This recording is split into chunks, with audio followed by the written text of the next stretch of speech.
I was standing in my driveway in Phoenix, Arizona, when I first saw her marching toward me with a clipboard and a look that could curdle milk. The temperature was pushing 95 degrees even though it was only April, and I had just finished helping my plumber, Jerry, install a new propane regulator for my outdoor kitchen setup. I had saved for 2 years to build this thing, complete with a pizza oven and a high-end grill that would make any cooking enthusiast weep with joy. The woman stopped about 3 feet from me, her perfectly manicured nails tapping against the clipboard. "Hello. I am Patricia Morrison, president of the Saguaro Hills Home Owners Association. You must be Kevin Stanton." I wiped the sweat from my forehead and nodded. "That's me. What can I do for you?" Patricia did not waste time with pleasantries. Her eyes locked onto my new propane setup like a hawk spotting prey. "That regulator needs to be removed immediately. It violates our community aesthetic guidelines, Section 12, Paragraph 4. All utility equipment must be concealed from street view." I blinked, certain I had misheard. "I'm sorry, what? The regulator? That's a safety device. It regulates the pressure from the propane tank to my cooking equipment." "I am aware of what a regulator does, Mr. Stanton. However, it is visible from the street, and according to our HOA regulations, all equipment of this nature must be hidden behind approved screening or removed entirely." Jerry, my plumber, had been packing up his tools, but he stopped and walked over. "Madam, I don't mean to interrupt, but what you're asking is actually illegal. State building codes require that propane regulators be installed in ventilated areas with proper clearance. You cannot enclose them in a way that would restrict airflow." Patricia's lips pressed into a thin line. "I am not concerned with your opinion, sir. I am simply enforcing the rules of this community that Mr. Stanton agreed to when he purchased his property. But if he removes it or encloses it improperly, he could create a serious safety hazard," Jerry insisted. "We're talking about potential gas leaks, pressure buildup, even explosions. Then perhaps Mr. Stanton should not have installed equipment that violates our guidelines," Patricia said, her voice sharp enough to cut glass. She turned back to me. "You have 14 days to remove the regulator or face daily fines of $100. Good day." She spun on her heel and walked away before I could formulate a response. I stood there, my mouth hanging open, trying to process what had just happened. Jerry shook his head. "Man, I have dealt with some difficult HOAs in my 20 years doing this, but that takes the cake.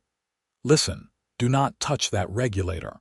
What she is asking you to do is not just inadvisable, it is against Arizona state law. The building code specifically states that propane regulators must have adequate ventilation and cannot be enclosed in a manner that would trap gas." "So what do I do?" I asked, feeling a knot forming in my stomach. "Document everything. Take photos of the installation. I will write you a letter stating that the installation meets all state and local building codes. And for the love of God, do not remove that regulator." I thanked Jerry and paid him, then went inside to my home office. My wife, Claire, was at her sister's house in Tucson for the week, helping with her new baby. Part of me was grateful she was not here to witness this insanity. Claire was a lawyer, though her specialty was corporate law, not HOA disputes. Still, I knew she would have some advice when I called her later. I spent the next hour photographing the propane setup from every angle, making sure to capture the proper clearances and ventilation that Jerry had built into the design. Then I scoured my copy of the HOA regulations, which I had received when we bought the house 3 years ago, but had honestly never read in detail. Section 12, Paragraph 4 did indeed state that all utility equipment, including but not limited to air conditioning units, pool equipment, and gas fixtures must be screened from street view using HOA-approved materials. But there was nothing specific about propane regulators, and more importantly, there was a clause in Section 2 that stated all HOA rules must comply with local, state, and federal laws. I called Claire. She answered on the third ring, sounding exhausted. "Hey, honey. How's the outdoor kitchen coming along? Built and apparently illegal according to our HOA president." There was a pause. "What?" I explained the entire situation, from Patricia's surprise visit to Jerry's warnings about the safety code. Claire listened without interrupting, which was her lawyer mode kicking in. "Okay," she said when I finished. "First, do not touch anything. Second, send me photos of everything, including the relevant sections of the HOA bylaws. Third, I want you to request a formal hearing with the HOA board. They have to give you an opportunity to present your case before they can enforce fines." "You think that will work?" "I think that woman is on a power trip, and power trippers usually back down when confronted with actual legal consequences. Send me everything tonight. I will make some calls tomorrow." I did exactly as Claire instructed, emailing her a complete photo documentation and the relevant HOA rules. Then, I drafted a formal letter to the HOA board requesting a hearing regarding Patricia's demand. I sent it via certified mail the next morning, which happened to be a Friday. The weekend passed without incident, though I noticed Patricia driving by my house at least 3 times, slowing down each time to stare at my propane setup. It was unnerving. Monday morning, I received a response from the HOA. The hearing was scheduled for the following Thursday at 7 in the evening at the community center. I had 30 minutes to present my case. I spent the next few days preparing. Jerry provided me with a detailed letter explaining the building codes and why the regulator installation met all safety requirements. I printed out copies of the relevant Arizona statutes. I even contacted the city building inspector's office and arranged for them to send someone out to verify that my installation was up to code. The inspector, a middle-aged man named Robert Chen, arrived on Wednesday afternoon. He spent about 45 minutes examining the propane setup, taking measurements and reviewing Jerry's installation documentation. "Everything looks good," he said finally. "This meets all current building codes. I will write you a formal letter confirming that." "The HOA wants me to remove it," I explained. "They say it violates their aesthetic guidelines." Robert raised an eyebrow. "They want you to remove a safety device. That is not only stupid, it is illegal. HOAs cannot require residents to violate building codes. If they try to force this, they could be liable for any accidents that result." "Can you put that in the letter?"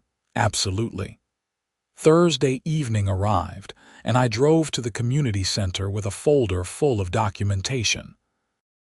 The building was a standard Arizona stucco affair with a clay tile roof and landscaping designed to survive in the desert heat.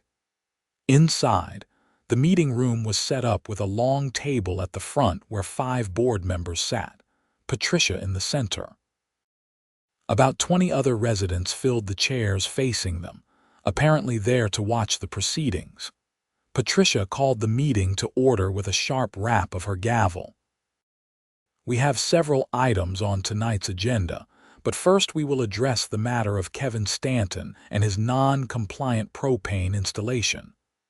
I stood and walked to the small podium set up for speakers. "Thank you for allowing me to present my case. I believe there has been a misunderstanding about my outdoor kitchen's propane regulator." "There is no misunderstanding, Mr. Stanton," Patricia interrupted. "You installed equipment that is visible from the street in violation of our clearly stated guidelines." "If I may finish," I said, keeping my voice calm. The propane regulator in question is not just decorative equipment. It is a legally required safety device that must be installed according to specific building codes. I distributed copies of my documentation to each board member. As you can see, I have letters from both my licensed plumber and from the city building inspector confirming that my installation meets all applicable codes. Furthermore, Arizona state law prohibits the enclosure or removal of propane regulators in a manner that would compromise their safety function. One of the other board members, a man in his 60s with thick glasses, raised his hand. Patricia, did we verify any of this before issuing the violation notice? We do not need to verify building codes, Harold, Patricia said dismissively. Our responsibility is to enforce community standards. Our responsibility is to enforce standards that comply with the law, Harold countered, flipping through the documents I had provided. This is from the city building inspector. He explicitly states that removing this regulator would violate state building codes. Then Mr. Stanton can screen it properly, Patricia insisted. With respect, Mrs. Morrison, I cannot, I said. The building code requires adequate ventilation around the regulator. Any screening that would fully hide it from street view would also restrict airflow, which is a safety hazard and code violation.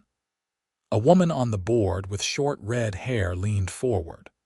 So we are asking him to choose between violating our HOA rules or violating state building codes. Essentially, yes, I confirmed. The board members began talking among themselves, their voices rising. Patricia tried to maintain control, but it was clear that at least 3 of the 5 board members were uncomfortable with the situation. Finally, Harold spoke up. I move that we table this violation pending a review of our guidelines to ensure they comply with current building codes. We cannot enforce rules that require residents to break the law. I second that motion, the red-haired woman said immediately. Patricia's face turned red. This is ridiculous. The rules are clear. The rules are also subordinate to state law, Harold said firmly. All in favor of tabling the violation, 3 hands went up. Patricia and 1 other board member, a thin man who had not spoken, voted against. The motion passed. I felt a wave of relief wash over me. Thank you. You are welcome, Mr. Stanton, Harold said, and I apologize for this confusion. We will be reviewing all of our regulations to ensure this does not happen again. Patricia gathered her papers with sharp, angry movements. This meeting is adjourned, she said curtly, then stood and walked out of the room. I thought that would be the end of it. I was wrong. 2 weeks later, I received another letter from the HOA. This one was from Patricia directly, not the full board. It stated that while the propane regulator violation had been tabled, she had identified 3 other violations on my property. My mailbox was the wrong shade of black, my front door wreath was not on the approved decorations list, and my grass was 1/4 inch too tall in the side yard. Each violation carried a fine of $50 if not corrected within 7 days.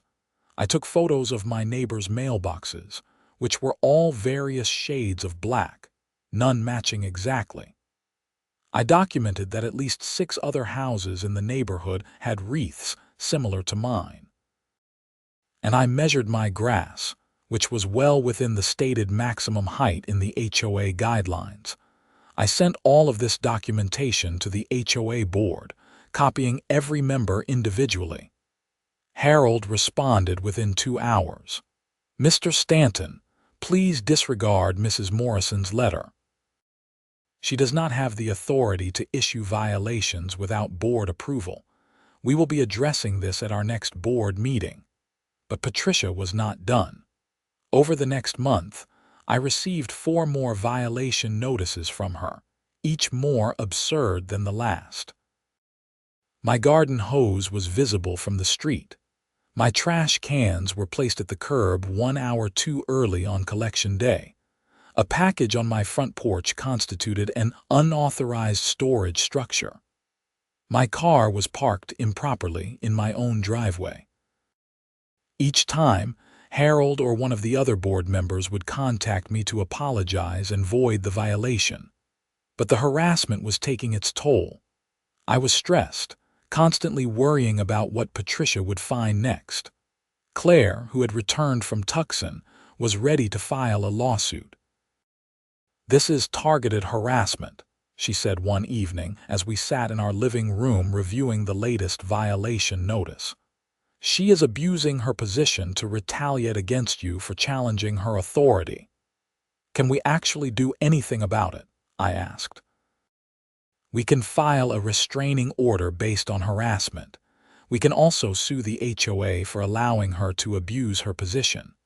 But first, I think we should try one more time to work with the reasonable board members."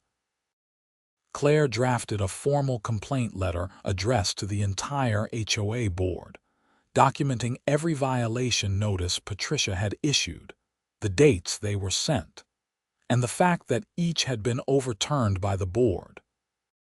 She concluded by requesting that the board take formal action to prevent Patricia from continuing this harassment. Harold called me 2 days after we sent the letter. "Mr. Stanton, I want you to know that we are taking this very seriously. We have scheduled a special board meeting for this Friday to address Mrs. Morrison's conduct. Would you be willing to attend and present your concerns in person?"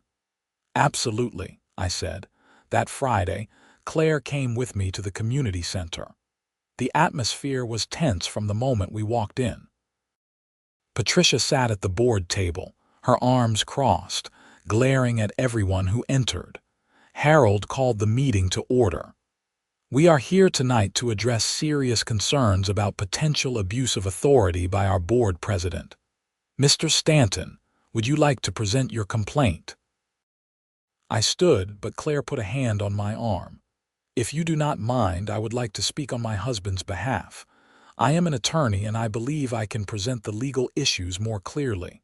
Harold nodded. "Please proceed." Claire approached the podium with a confidence I envied. "Thank you. My name is Claire Anderson, and I am here regarding the systematic harassment my husband has endured over the past 6 weeks from your board president." She laid out the timeline of events, starting with the Propane Regulator demand and continuing through each frivolous violation notice. She presented photo evidence showing that Kevin had not actually violated any rules, and documentation showing that Patricia had issued these notices without board approval. "The pattern is clear," Claire concluded. "Mrs. Morrison has abused her position to retaliate against my husband for successfully challenging her initial violation notice. This is not just poor governance, it is legally actionable harassment. Arizona law allows for personal liability for HOA board members who knowingly abuse their authority." Patricia stood up abruptly. "This is absurd. I was simply enforcing the rules." "Which rules?" Claire asked calmly. "The board has overturned every single violation you issued against my husband. Either you are incompetent at understanding your own guidelines, or you are deliberately fabricating violations as retaliation. Which is it? How dare you?" Patricia sputtered. "Mrs. Morrison, please sit down," Harold said firmly. "Mrs. Anderson raises valid points. The board has spent countless hours reviewing and overturning your violation notices against the Stantons. This is not normal enforcement activity." The red-haired board member, whose name I had learned was Deanna, spoke up. "I move that we remove Patricia Morrison as board president effective immediately and appoint an interim president until our next election." "Second," said another board member I did not know well. "You cannot do this," Patricia shouted. "I was elected by this community." "And we can remove you for cause," Harold said. Abuse of authority and harassment of residents constitutes cause. All in favor. 4 hands went up. Only the thin man who never spoke voted against. Patricia's face went through several shades of red and purple. Fine, I quit. I quit the board entirely. But do not think this is over. I know people. I have friends in this community who will not stand for this. She grabbed her purse and stormed out, slamming the door hard enough to rattle the windows. Harold turned to the remaining board members. I nominate Deanna for interim president. It was unanimous. Deanna took the center seat and looked at Claire and me. Mr. and Mrs. Stanton, I apologize on behalf of this board for what you have endured. We will be instituting new oversight procedures to prevent this kind of abuse from happening again. Thank you, I said. We appreciate that. I thought Patricia's resignation would end our problems. Instead, it was just the beginning of a new nightmare. The next morning, I was making coffee when I heard a loud hissing sound from outside. I ran to the backyard and found my propane tank valve had been opened fully, with the regulator deliberately disconnected. Gas was pouring out at a dangerous rate. I immediately shut off the main valve and called the fire department. They arrived within 10 minutes, along with a police car. The firefighters verified that the situation was under control, but the police officer, a young woman named Officer Martinez, wanted to ask some questions. Mr. Stanton, do you have any idea who might have done this? She asked. I have a pretty good idea, I said, and explained the entire situation with Patricia Morrison and the HOA. Officer Martinez took notes. Tampering with a propane system is a serious crime. This could have caused an explosion if the gas had been ignited by any spark. Do you have security cameras? I do, actually, I said, remembering the system I had installed 6 months ago after a rash of package thefts in the neighborhood. They cover the backyard. We reviewed the footage together. At 3:27 that morning, a figure had entered my backyard through the side gate. The person was wearing dark clothing and a hoodie, making identification difficult, but the build and height looked consistent with Patricia. The figure went directly to the propane tank, clearly knowing where it was located, and spent about 5 minutes disconnecting the regulator and opening the valve. Can you send me this footage? Officer Martinez asked. Absolutely. She took my statement and said a detective would follow up. I called Claire at work to tell her what had happened. She was home within 30 minutes, her face pale with anger and fear. She could have killed you, Claire said. If that gas had reached the pilot light on the water heater, or if you had flipped a light switch or anything that caused a spark. I know, I said, holding her, but I am okay. The police are handling it now. Detective James Kowalski called me that afternoon. He was a gruff-voiced man who had been with the Phoenix Police Department for 18 years. Mr. Stanton, I reviewed the security footage and the report from Officer Martinez. I am going to need to bring Mrs. Morrison in for questioning. You have contact information for her. I provided everything I had, including her address, which was 3 streets over from mine. One more thing, Detective Kowalski said. Have there been any other incidents? Anything that might have seemed minor at the time? I thought for a moment. Actually, yes. About a week ago, someone slashed one of my car tires while it was parked in my driveway overnight. I assumed it was just random vandalism and filed an insurance claim. Do you have footage of that? Let me check. I reviewed my security footage from the date in question and found it. The same hooded figure had approached my car around 2 in the morning and deliberately punctured the tire with what looked like a knife or screwdriver. I sent that footage to Detective Kowalski as well. 2 days later, Patricia Morrison was arrested at her home. The charges included criminal tampering, reckless endangerment, and vandalism. The story made the local news, with headlines about HOA president's reign of terror. But the legal process was just beginning. Patricia posted bail within 24 hours and immediately hired an expensive lawyer. Her attorney sent letters to both the police and to us, claiming that Patricia was being targeted because of her diligent enforcement of community standards, and that the security footage was inconclusive. Claire was furious. Inconclusive. You can clearly see someone deliberately disconnecting your propane regulator and the tire slashing. This woman is dangerous. The case moved slowly through the court system.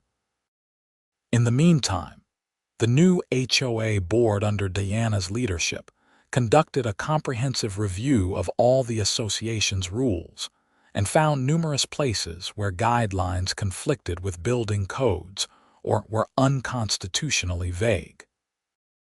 They revised the entire document and sent it out for community approval.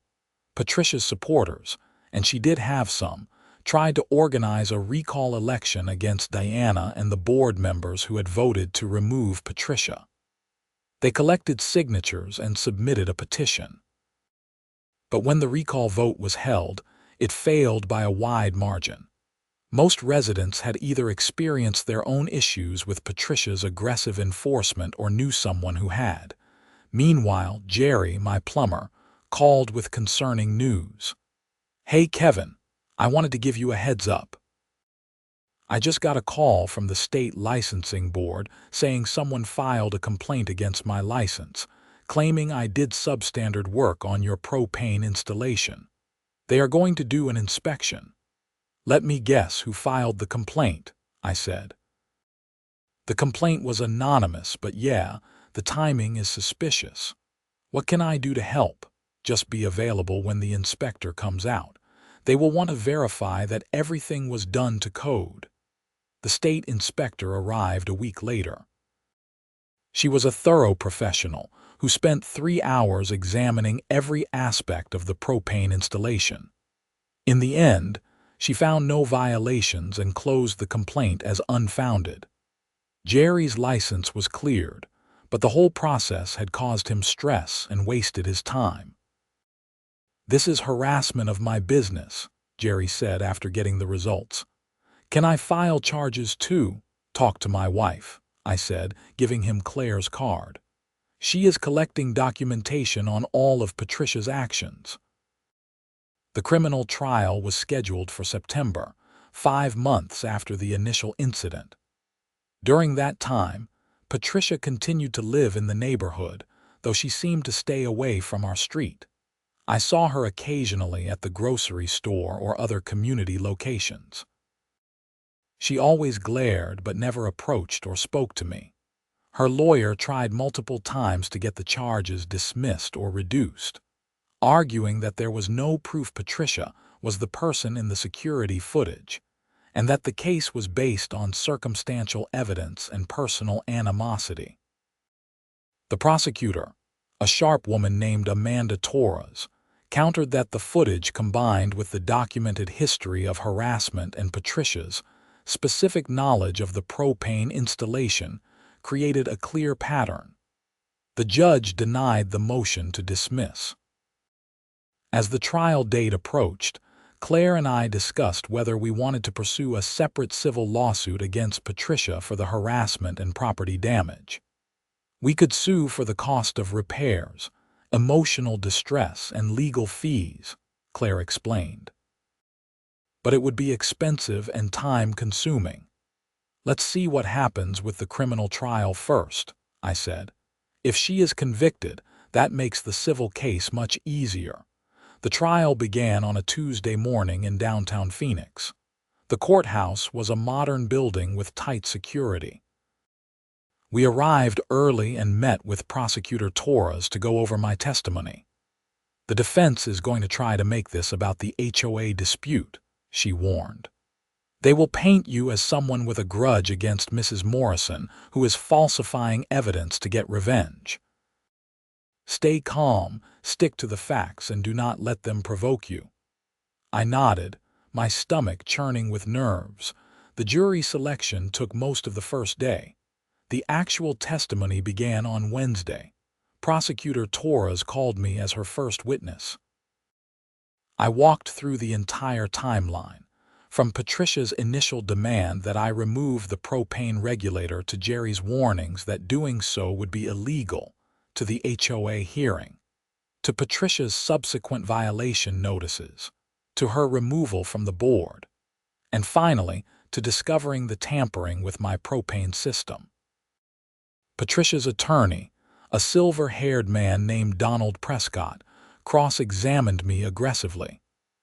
"Mr. Stanton, is it not true that you were angry at Mrs. Morrison for trying to enforce HOA rules?"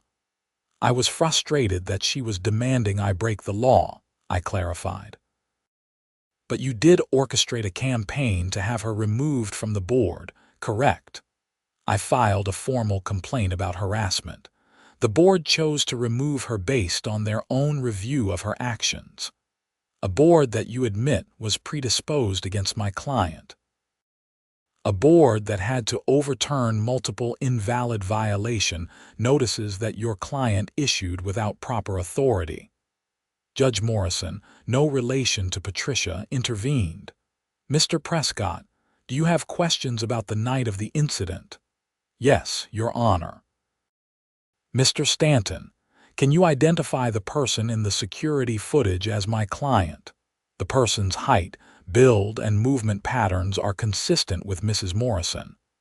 But you cannot say with certainty it was her, can you?" "The person clearly knew where my propane installation was located and how to disconnect it.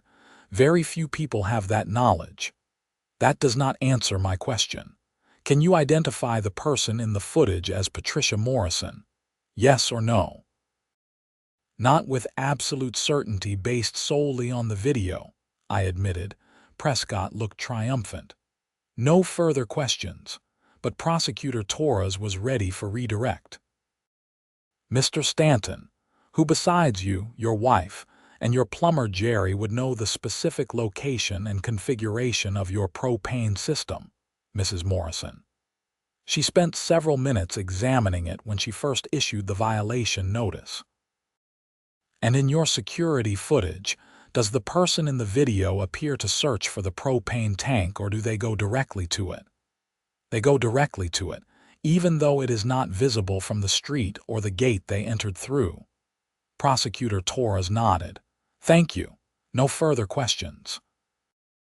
The trial continued with testimony from Jerry about the original installation and the danger of tampering with propane systems. The fire chief, who had responded to the call, testified about the serious risk the open gas valve had posed. Detective Kowalski walked the jury through his investigation. The defense called Patricia to the stand. She was polished and composed, wearing a conservative navy suit and speaking in measured tones very different from her aggressive manner with me. "Mrs. Morrison, where were you on the night of May 15th? Prescott asked. "I was at home, asleep in bed," Patricia said. "My husband can confirm that."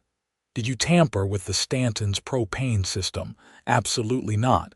I would never do something so dangerous." "Have you ever been to the Stanton's backyard?" "No, never." Prosecutor Torres stood for cross-examination. "Mrs. Morrison, you testified that you have never been in the Stanton's backyard. How then did you know about the propane regulator installation?" "I could see it from the street," Patricia said. "But the propane tank and regulator are behind a side fence, not visible from the street. We have photos confirming this. So how did you know about it?" Patricia hesitated. "I may have looked through the side gate." "So you did enter their property?" "I looked through the gate. I did not enter." "And you could see the entire propane installation from the gate?" "I suppose so." "You suppose. Either you could or you could not. Which is it, Mrs. Morrison?" "I could see enough to know it violated our guidelines." Prosecutor Torres pulled up a photo on the courtroom screen showing the view from the side gate. The propane tank was not visible. This is what someone sees looking through the gate. Where is the propane tank, Mrs. Morrison? Patricia's composure cracked slightly. I may have opened the gate to get a better look. So you did enter their property without permission to inspect equipment in their backyard. I was performing my duties as HOA president. Did the HOA bylaws give you authority to enter residents' property without permission? Well, no, but no further questions. Prescott tried to rehabilitate Patricia's testimony on redirect, but the damage was done. She had admitted to entering our property without permission, demonstrating both the ability and willingness to access our backyard. The defense also called Patricia's husband, Martin, who testified that Patricia had been home all night on May 15th. But under cross-examination, he admitted he was a heavy sleeper who took medication that made him drowsy, and he could not say with certainty whether Patricia had left the house and returned while he slept. Closing arguments were compelling on both sides.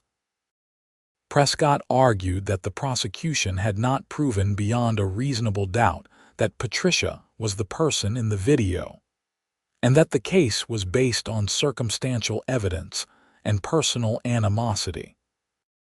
Prosecutor Torres methodically laid out the pattern of harassment, Patricia's specific knowledge of the propane system, her admission of accessing our property, and the timing of the tampering immediately after her removal from the board. The jury deliberated for 2 days. Claire and I waited anxiously, trying to go about our normal lives but constantly checking our phones for updates. Finally, on Friday afternoon, we got the call. The jury had reached a verdict. We rushed to the courthouse. The courtroom was packed with people from our HOA and local news reporters. Patricia sat at the defense table looking pale but defiant. Judge Morrison called the court to order. Has the jury reached a verdict? The jury foreman, a middle-aged black woman who had taken careful notes throughout the trial, stood. We have, Your Honor. On the charge of criminal tampering, how do you find? We find the defendant guilty. On the charge of reckless endangerment, how do you find? Guilty. On the charge of criminal damage, how do you find? Guilty.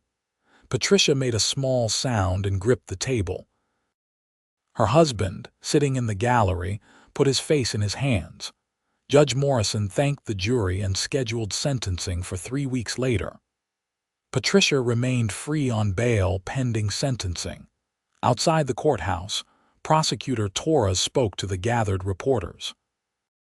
This case demonstrates that no one is above the law, regardless of their position in the community. Mrs. Morrison abused her authority and then escalated to criminal activity when she did not get her way. The jury saw through her denials and delivered justice. Claire and I declined to speak to reporters. We just wanted to go home and process everything that had happened. 3 weeks later, Patricia returned to court for sentencing. By then, Claire and I had learned that the tire slashing and the complaint against Jerry's license were being pursued as separate cases, now that Patricia had been convicted of the propane tampering. Judge Morrison was stern as he addressed Patricia. Mrs. Morrison, you held a position of trust in your community. Rather than serving your neighbors, you abused your authority to harass and retaliate against someone who dared to question your decisions. When that was not enough, you committed a crime that could have resulted in serious injury or death. You showed no remorse and attempted to lie your way out of accountability. He sentenced her to 18 months in prison, with credit for time served, followed by 3 years of probation. She was also ordered to pay restitution for the damage to our property, and to Jerry for the costs associated with defending against the fraudulent licensing complaint. Patricia's lawyer immediately filed an appeal, but she was remanded to custody to begin serving her sentence. The story became something of a cautionary tale in HOA circles. Several news outlets ran features about the case, and Claire was even interviewed for an article in a legal journal about HOA overreach and the importance of checks on board authority. The Saguaro Hills HOA implemented sweeping reforms under Deanna's leadership. They established clear procedures for issuing violations, requiring review by at least 2 board members before any notice could be sent. They created an ombudsman position to handle resident complaints about board actions. And they revised the bylaws to explicitly state that no HOA rule could require violation of building codes or other laws. Jerry, meanwhile, used his experience with Patricia to start giving talks at industry conferences about dealing with difficult HOAs. "Always document everything," he would tell other contractors, "and never let an HOA board member pressure you into doing something that violates code, no matter how much they threaten or bluster." For Claire and me, life gradually returned to normal. I enjoyed my outdoor kitchen immensely, hosting barbecues for friends and neighbors. The propane regulator, the source of so much conflict, continued to function perfectly and safely, exactly as it was designed to do. About 6 months after Patricia's sentencing, Deanna stopped by our house with surprising news. "I wanted to let you know in person. Patricia Morrison listed her house for sale. She and Martin are moving out of state after she completes her sentence." "I cannot say I am sorry to hear that," I admitted. Deanna smiled. "I think most of the neighborhood feels the same way, but I also wanted to thank you. What you went through was terrible, but it exposed serious problems with how our HOA operated. The reforms we have implemented would not have happened without your willingness to stand up to Patricia." "I just wanted to cook some burgers without breaking the law," I said. "Sometimes that is all it takes," Deanna replied. The civil lawsuit we had discussed ultimately became unnecessary. Patricia's criminal conviction made her homeowner's insurance willing to settle our claim for damages without litigation. We received compensation for the cost of repairs, our legal expenses, and even a small amount for the stress and inconvenience. Martin Morrison turned out to be a decent person who had been completely overwhelmed by his wife's behavior. He reached out to apologize, explaining that he had not known about most of Patricia's actions. "I thought she was just doing her job with the HOA," he said. "I did not realize she had become so obsessed with controlling everything. I am sorry for what you went through." We accepted his apology. None of this had been his fault. Patricia served 14 months of her sentence before being released on good behavior. By then, their house had sold, and Martin had already relocated to Oregon where his daughter lived. Patricia joined him there after her release. I sometimes wondered if she learned anything from the experience or if she found a new HOA to terrorize in Oregon. But that was no longer my problem. One evening in late spring, a year after the whole ordeal began, Claire and I sat in our backyard at the outdoor kitchen I had built. I was grilling steaks while she made a salad. The sun was setting over the Phoenix skyline, painting the sky in brilliant oranges and purples. "You know what the craziest part of all this was?" Claire asked, sipping her wine. "What is that?" "If Patricia had just left you alone after the board tabled the violation, none of this would have happened. She would still be HOA president. She would not have a criminal record. She would not have lost her house, all because she could not let go of being wrong about a propane regulator. Pride," I said, flipping the stakes. "She could not stand that someone challenged her authority and won." "Well, I am glad you did challenge her. This kitchen is amazing." I smiled. "Worth all the trouble?" Claire thought about it for a moment, then laughed. "Ask me again after I have had more wine." But we both knew the answer. Standing up to Patricia had been stressful, frightening at times, and had consumed months of our lives. Yet it had also revealed important truths about power, accountability, and the importance of not backing down when you are in the right. The propane regulator hummed quietly in the background, doing its job of safely managing gas pressure to my cooking equipment. It was a small, unremarkable device that had become the center of a storm. Now it was just a piece of equipment again, exactly as it should be.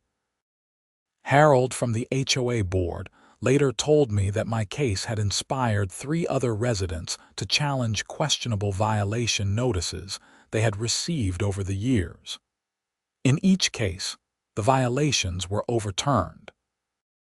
The culture of fear that Patricia had cultivated was being replaced by one of transparency and fairness.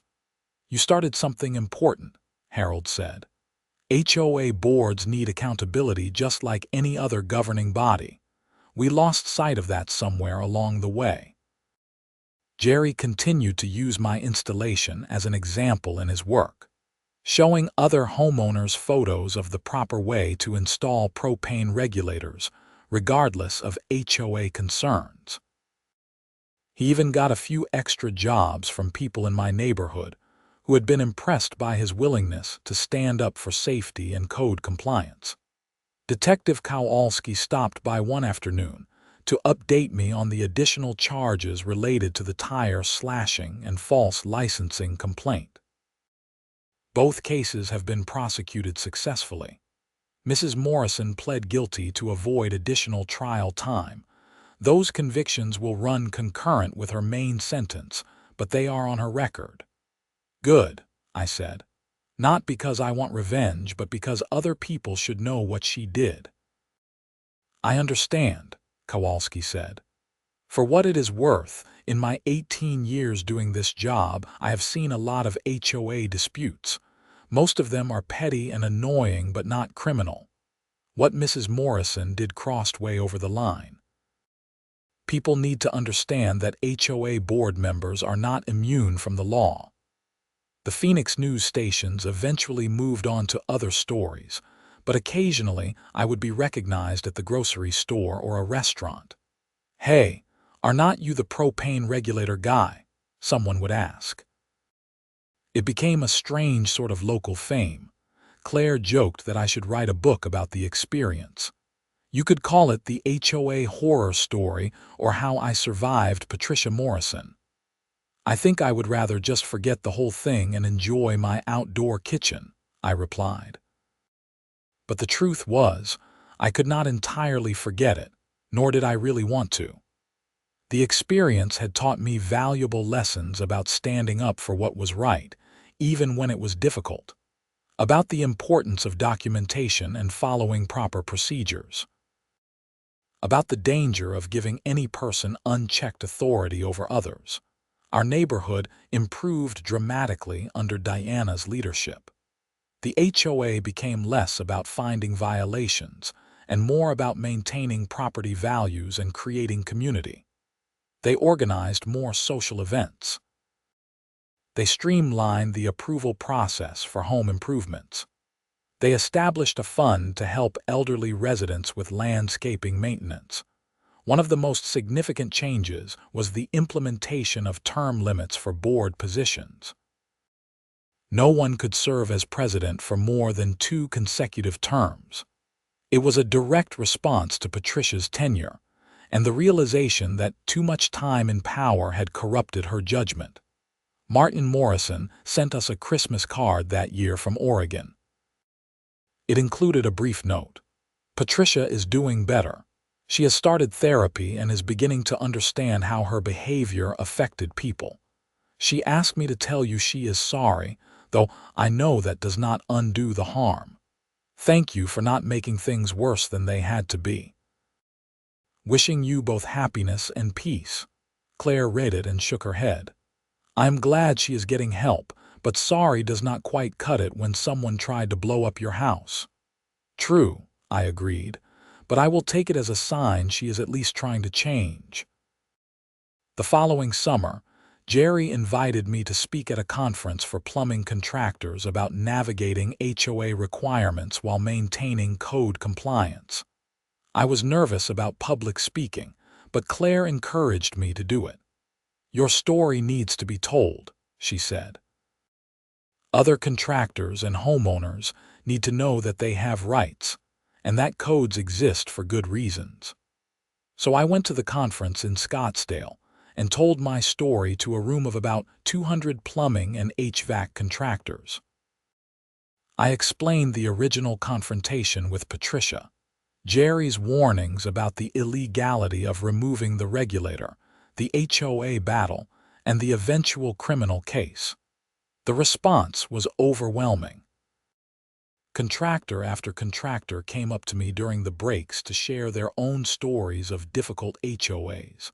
Some had backed down under pressure and installed equipment in ways they knew were not quite right.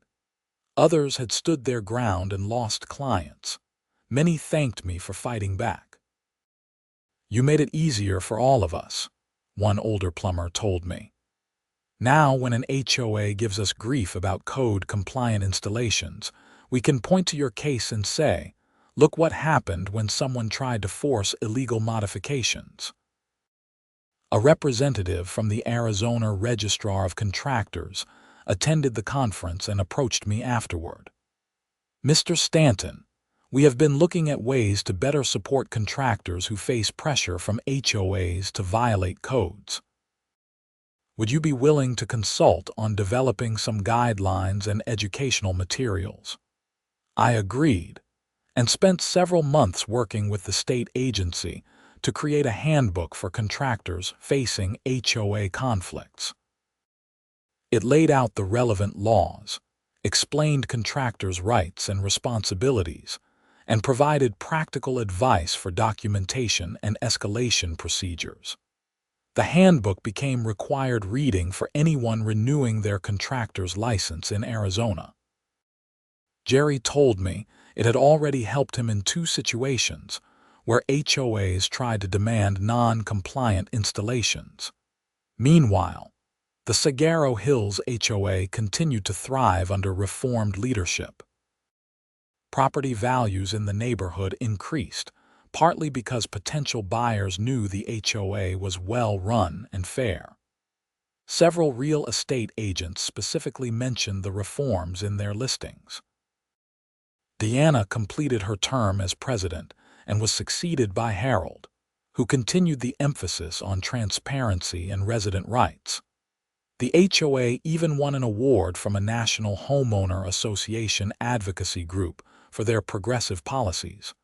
My outdoor kitchen became a neighborhood gathering place. I hosted the HOA's annual summer barbecue, which struck me as deeply ironic given how the whole thing started. Over burgers and hot dogs, neighbors joked about the famous propane regulator. "Should we put up a historical marker?" someone suggested. "Here stands the regulator that brought down a tyrant." Everyone laughed, but there was truth in the joke. That small mechanical device had indeed been the catalyst for significant change. Claire's law firm asked her to start handling more HOA-related cases based on her experience with Patricia. She became something of an expert in HOA law, representing both associations and individual homeowners in various disputes. "The key is balance," she explained to me one evening. "HOAs serve an important function in maintaining communities, but they need clear rules and accountability. Too many boards either do nothing or go overboard with enforcement. Finding the middle ground is the trick." She successfully represented several homeowners in cases similar to mine, where HOAs demanded violations of building codes or other laws. In each case, she cited the Morrison verdict as precedent for personal liability of board members who knowingly require illegal actions. The ripple effects continued to spread. Other Arizona HOAs began reviewing their bylaws and enforcement procedures. The state legislature even considered a bill that would require HOA board members to receive basic training in relevant laws and regulations, though that bill ultimately did not pass. Years later, I still have my outdoor kitchen, and the propane regulator still functions perfectly. I have added to the setup over time, including a smoker and a better pizza oven. Every time I use it, I remember the battle it took to keep something that should have been simple and straightforward. I also stay active in the HOA, attending meetings and serving on the Architectural Review Committee. I figure if I am going to complain about bad governance, I should be willing to participate in good governance. It is not always exciting work, reviewing requests for paint colors and fence replacements, but it is important. The committee follows clear guidelines now, with a presumption of approval unless there is a specific, documented reason to deny something.